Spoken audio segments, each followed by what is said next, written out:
Have you ever noticed how one bad moment can leak into your whole day, turning it grey? The good news is our internal climate system is open to suggestion and moderation once we get to understand our personal barometers better. I know for me there have been times when a sigh, a comment, a glitch, suddenly the pressure drops and the clouds set in. But unlike real weather, our internal system can be moderated. We can shelter from mood storms, learn how to disperse them, or how to recover after a hit. Today we're going to see how being aware of your personal climate can even out those storms, spot incoming changes, and grab an umbrella before you get drenched. Just like checking the forecast before we head out, we can check our mood before we head into the day. Even one deep breath or short pause is like checking the dial before you set out. What do you do when you feel a bad mood blowing in? Have you realised how often your body notices a change in the emotional barometer before you do? It might be a tightening in your face, a clench in your shoulders, a set to your jaw, a buzz in your head. That's the first sign that your internal barometer's dropping. We often think we can outrun it or push through it, but if we don't put on our rain gear, we'll likely get drenched. And once you're cold and wet, it's harder to imagine feeling warm and dry again. I know for me, comparison can start a bad weather front. I'll watch a video intending to find ways to improve, but sometimes all I see is how I'm falling short. And if I don't stop myself right there, all I can see is endless days of bad weather ahead.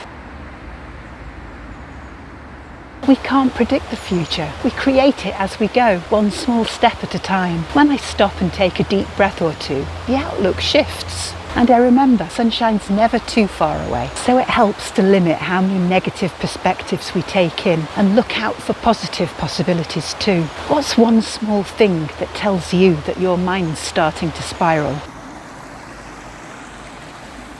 Have you noticed how a sinking feeling can land you flat in a blink? Meet your amateur dramatic society within. There's a chorus of voices waiting in the wings, spouting lines liberally sprinkled with exaggeration.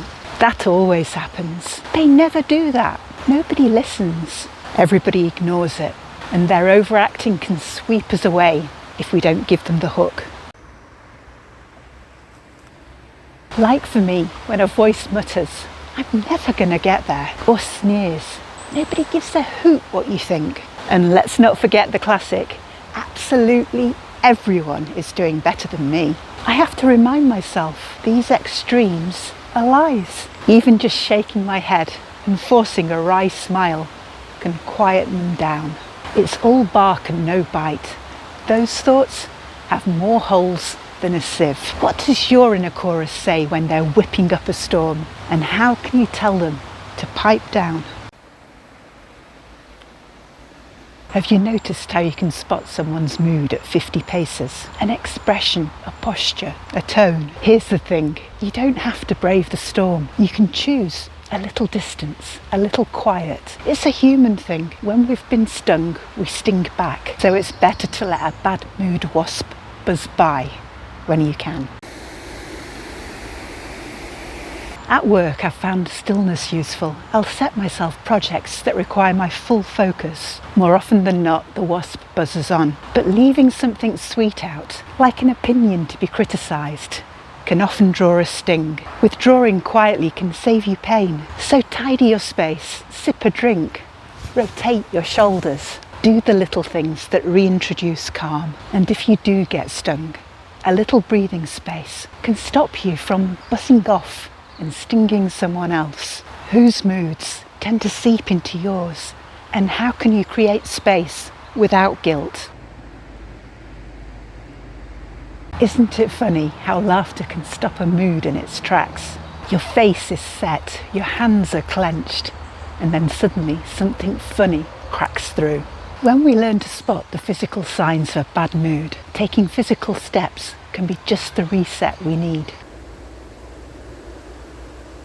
If I catch myself frowning, forcing a small smile can fool my brain into calling the mood off. If I'm tense, I stretch or go for a walk, and washing my hair or cleaning my teeth can feel like rinsing the negativity away. Dry brushing helps when I feel stagnant. Sipping tea comforts me when I'm tired. Small actions, big impact. Movement shifts focus. Rhythm recenters breath. They remind me to be in the moment, not in my head.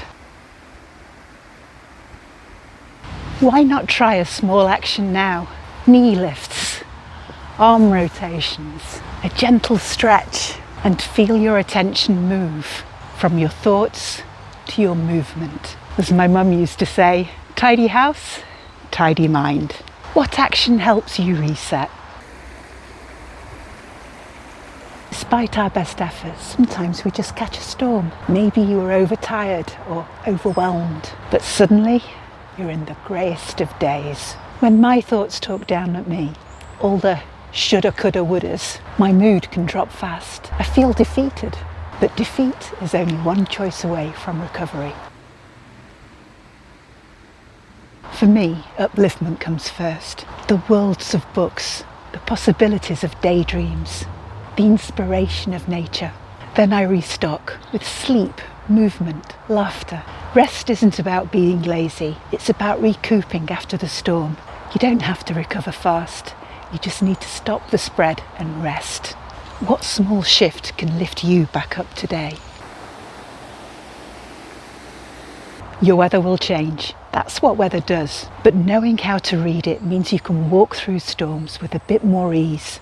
So what are the signs your body gives before a mood storm hits? How can you stop it advancing? And what are your best ways to reset? We're all different, but once you've prepared your weather station, you'll be able to avoid the worst and recover better if you take a hit.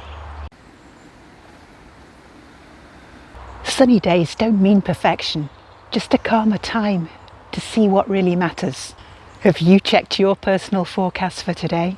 If you've enjoyed this video, check out our other self-care themes. They'll help you enjoy life, whatever the internal weather.